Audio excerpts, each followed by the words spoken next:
Hello mga kaibigan, halina at ating tunghayan ang kwento ng isang munting prinsipe na kung tawagin ay Prinsipe Zimatar. Bata pa lamang si Prinsipe Zimatar ay nakitaan na ito ng kakaibang talino at tapang. Mahilig siyang maglaro ng espadahan sa kanilang punong ministro na si Kael. Kaya sa murang edad nito ay marunong na siyang humawak ng sandata na itinatuwa naman ng kanyang ama na si Haring Dalmasius at inang si Reyna Farida. Sa edad na 10 ay bihasa na ito sa pakikipaglaban. Mahilig siyang mamasyal sa gubat at tumulong sa mga nangangailangan ng tulong niya. Kaya mahal siya ng mga mamamayan ng palasyo. Likas na matapang at hindi kakikitaan ng takot. Yan ang pagkakakilala ng mga tao kay Prinsipe Zimatar. Isang araw, habang siya ay naglalakbay sa gubat, ay may nakita siyang isang kulay asul na squirrel na lingkis-lingkis ng isang malaking sawa. Nilabanan niya ang sawa at napatay, dahilan upang makaligtas ang squirrel. "Maraming salamat, mahal na prinsipe, sa inyong pagliligtas sa akin. Tatanawin ko po itong isang malaking utang na loob," ang sabi ng squirrel. Nagulat si Prinsipe Zimatar. Nagsasalita ka?" Wika nito. "Huwag po kayong matakot sa akin. Ako po si Raycat. Maraming salamat po sa pagliligtas sa akin, mahal na prinsipe." "Walang anuman yon," sagot naman ng prinsipe. "Ako nga pala si Prinsipe Zimatar.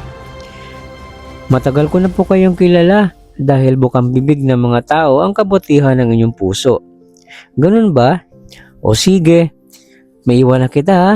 Mag-ingat ka palagi." Pagkatapos nun ay umalis na si Prinsipe Zimatar at bumalik na sa palasyo. Isang araw ay may misteryosong tao na kumausap kay Prinsipe Zimatar sa labas ng palasyo. Hawak nito ang isang bolang kristal at sinabi nito sa prinsipe na magkakaroon ng malubhang sakit ang reyna at tanging si Prinsipe Zimatar lang ang makakapagligtas dito. Pagkasabi ng misteryosong tao sa prinsipe ay agad din itong umalis. Hahabulin pa sana siya ng prinsipe ngunit nawala na ito sa karamihan ng mga tao. Libangan na ni Prinsipe Zimatar ang magpahangin sa labas ng palasyo. Isang gabi, habang pinagmamasdan niya ang mga bituin sa kalangitan, ay dumating si Raycat at binati siya nito. "Magandang gabi po, mahal na prinsipe. Nag-iisa po yata kayo." "Magandang gabi naman, kaibigan kong Raycat. Kamusta ka na?" tanong ng prinsipe. "Mabuti naman po. Lagi na po ako nag-iingat mula nang iniligtas niyo ako sa malaking sawa," ang sagot ni Raycat. "Ang ganda po ng langit, no? Maraming mga bituin." "Oo nga," sagot naman ng prinsipe. Habang nag-uusap si Raycat at ang prinsipe ay may dumating na isang magandang diwata, si Belle, ang diwata ng kagubatan. "Magandang gabi po, mahal na prinsipe."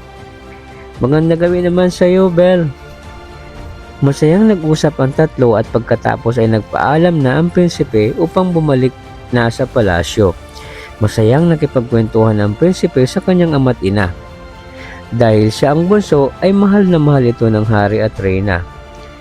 Isang gabi habang natutulog ay nanaginip ang prinsipe. Sa kanyang panaginip ay naroon siya sa isang chamber kasama si Kael na nakaharap sa isang golden phoenix.